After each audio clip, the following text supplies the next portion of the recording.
In the land of grills. How y'all doing, folks? Brand new grill from Zgrills today. This is the ZPG 10502B. This has got one of the best PID LED controls. This is brand new for Zgrills, folks. And you know what? You're looking around the corner here. Guess what I made on here? Even with the paper plate, it looks delicious. Yeah, brisket. Look at that brisket. That was made on this grill. Keep on watching. We'll show you all the specifics on this. This thing is very affordable, 1,000 square inches. A lot of things going on here, folks. Let's get started. All right, folks, let's take a closer look at it just so there's no confusion. This is the 10502B Smoke Beast. And the reason I like this, because it's got a brand new controller on it. And controllers, when it comes down to it, folks, and Tom Horsman YouTube, please subscribe. I've looked at tons in the weight department of different pellet grills over the years, and I've stumbled upon some that are just built like a tank, and then they can tell they ran out of money and put the cheapest controller. It's all really, when it comes down to pellet grills, folks, it's all about the controller. Brand new controller from Zgrills. This thing is phenomenal. Did the burn-in with it last night. I'll show you that and how consistent it was to maintain the heat and three levels of cooking. You're saying 3 levels of cooking? Yeah, this thing's got over 1,000 square inches, 3 levels down here, here, and here. And these just aren't little shelves. You could fit, well, I'll tell you what, we'll take a look at all the specifics. I don't want to jump ahead on you. We're going to dive into this whole thing. We'll take a walk around, talk about the pellet hopper, talk about the controller, talk about everything, folks, talk about the price. Let's get started on that. All right, let's take a closer look. This is Zgrills.com. I'll leave the link down below, the Tom Horsman link. Please use that when you're looking around. You can see hopper's big, 12-pound capacity. Here's your gross weight. There's your net weight. That gross weight that's with pellets in it. You can see you've got 3 racks of cooking, like I showed you. 443 on the bottom, 506 in the middle. That middle one, that's going to be your sweet zone. That's where I'm going to do the majority of my cooking. In fact, I'm going to do, talked about it already, that, we've got a brisket flat going on. I'm going to be cooking on there with a drip pan below it. And then you've got that top rack, which would be great for ribs. They're saying 46 burgers, 12 rib racks, 9 chickens. There's all your other specifics. And it does get up to 450 degrees. It gets down into the 180s. Let's keep on going. And let's not forget the Zgrills 3-year limited warranty. All right, taking a walk around. You can see they got a nice rack on the bottom. Now, Zgrills does sell pellets. I love their oak pellets. I love smoking with oak. You've heard me talk about pecan and all that, but oak is probably right up there with the pecan. You've got your 12-pound hopper. Now, they did put a window in this one so you can see your pellet level. And they made it big enough so, like, if you got this out in the driveway and you're in the house, you'll be able to see whether or not you've got pellets up to that level or not. Very good job. You got a nice sturdy handle. This is how you would roll it around. Now you're seeing there's there's 2 temp probes there. That's right. They give you 2 temp probes. There's room for 4. And those temp probes would come up and they would go through right here into your grilling chamber. Now, I'm going to show you a little bit on assembly here, but I used to make videos on assemblies, and I'll talk about this. There wasn't much to assembly here. You pretty much putting the legs on, a hopper on, and the wheel on, and it took me about 30 minutes. So you got a nice sturdy handle here. Now, I want to take credit for this, but very early on in pellet grill history with Tom Horsman, he started putting this felt product on the lids just to seal them up a little bit better. Zgrills does that for you now. You don't have to do it yourself. So you don't have to say, oh, Tom, I got to do a mod right away. No mods needed. I really like the hinge design that Zgrills uses on this. It's sturdy. It comes right out of the box. There's no adjustment needed.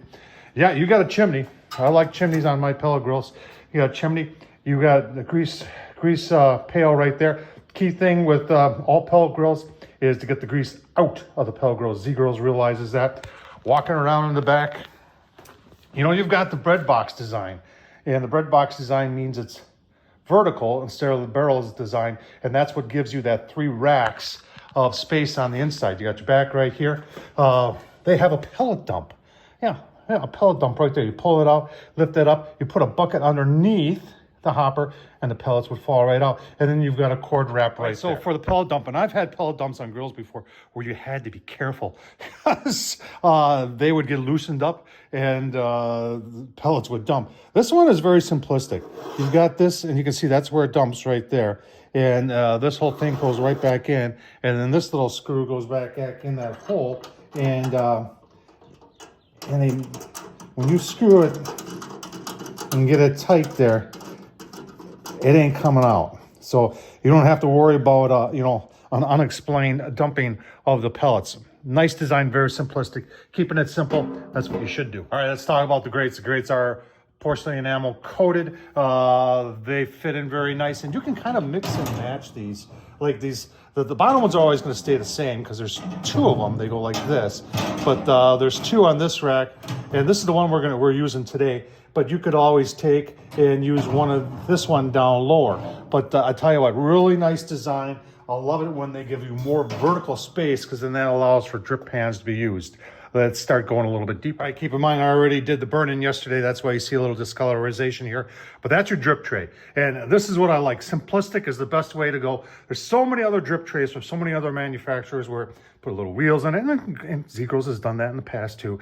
Or little dimples in it. And the key thing is to have a flat surface that's pitched that way. So the grease comes and then it goes into a trough right there. And then you can see the light down there. Then it goes out and it goes in to your bucket. And that's what you want. Because you know the best way to avoid a grease fire is to get the grease out of the grill. And what I like about this one is that they actually, in the past, you've had to kind of guess as to where center was to get this perfectly centered. They put these slots. You see there's a slot right here. Pull this out. And these two slots right here and here, line up with here and here, and perfectly aligns it. So it takes all the guesswork out of how to align this in your pellet. All right, next up is your stainless steel flame tamer. That's this thing right here. And that sits above the fire pot and helps to distribute the heat more evenly throughout the pellet grill. And that just removes just like that. Now below that is our stainless steel fire pot. And that's where your fire is made. You can see it's got holes in it. There's a blower, circulates in there, keeps the fire going. You got an auger, you can see where my finger is there. That augers your pellets into the burn pot. And then right below that, down here, see that? That's where your hot rod is. That turns on, it doesn't stay on the whole cook. It just comes on, it's a timed cycle, and that's what gets hot enough to start your pellets on fire. So you're not lighting the pellets. The grill's automatically doing it for you. All right, so below that, now ash does get in the rest of this area here, and they put in a little ash catch down here. And so you can sweep your ash, obviously, when it's cooled down, and then you can just remove that like that, and then it goes back up there just like that for easy cleanup. All right, getting it all back together, ready for the brisket cook. Like I said, you can see I'm picking and choosing what I want to use here. Got just one grill grate on there. The brisket's going to go right in here. Drip pan with water, it's going to go below that.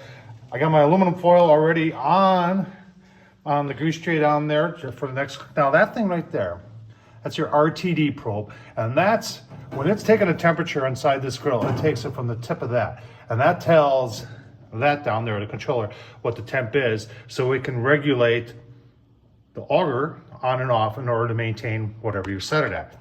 Tried and true method, folks, and with a PID, proportional integral derivative program that's in that controller. That's what makes the whole thing work very well. And when I did the burn in here, I had my Oklahoma Joe pucks on all three levels, and temps were very, very consistent. All right, let's just take a second to talk about assembly of ZPG from Zgrills 10502B. Folks, I used to make individual videos on how these things go together, and the engineering with these things have gotten so good over the years that it'd be a really short video. And I always tell people, look at the blister pack, and that tells you how much assembly there is. That's not much at all. See, everything is pretty much in there. You do have the hopper to put on, and you've got the legs to put on, but look at this. Yeah, they even label them for you. Nice job by Zgrills. Tell you what, let me do one of these and see if it gets us. Come on. Ah, there it is, first fire on the pellet grill. Fantastic. All right, pretty impressive on how the new controller is holding 350. It really is. We're probably a half an hour into it doing the burn-in, And this is the brand new from Zgrills, the 10502B. Now I did put remember there's 3 levels of cooking in there, and I did put my pucks in there. Let's just see how they're doing. Look at that top one, 350, 350. A little over 350, and on the bottom a little over 352, but pretty close, 350 all the way. Pretty impressive by Zgrills. Oh man! All right, give you a look at setup. Pretty much decided to leave it at 275. It's already 7:45 in the morning, and this is brisket flat. Internal, you know, we're gonna go 205-ish, somewhere in there. We want it to be somewhat probe tender. That's how we will be checking it. I am, and you watch Tom Horsman on YouTube, you know I hardly ever use probes, but I want to show you folks how that works. When you plug one in, it just tells you, I got it plugged in, it says P1, that's probe 1, and that tells you the temp. Take a look at the inside. You can see I've got a spray bottle out. Remember, smoke likes to stick to cold, damp meat. So about once an hour, give it just a little spritz. There it is. Let the grill do the work right now. Now, if you wanted to adjust the temp, you would just press this, and then you could set your target. Like if we wanted to go down to 225, and let's just do that. Oh, sorry. We want to go down to 225. And you press that, and then you can see it's set at 225, and it'll slowly go down to 225. In fact, I'll tell you what, I'll do a little experiment here and see how long it takes to drop 50 degrees. You can see it's already dropped 1. Come back in a couple minutes. It didn't take long, about 8 minutes. Like I said, it's all about the controller. The PID controller on here does a very, very nice job.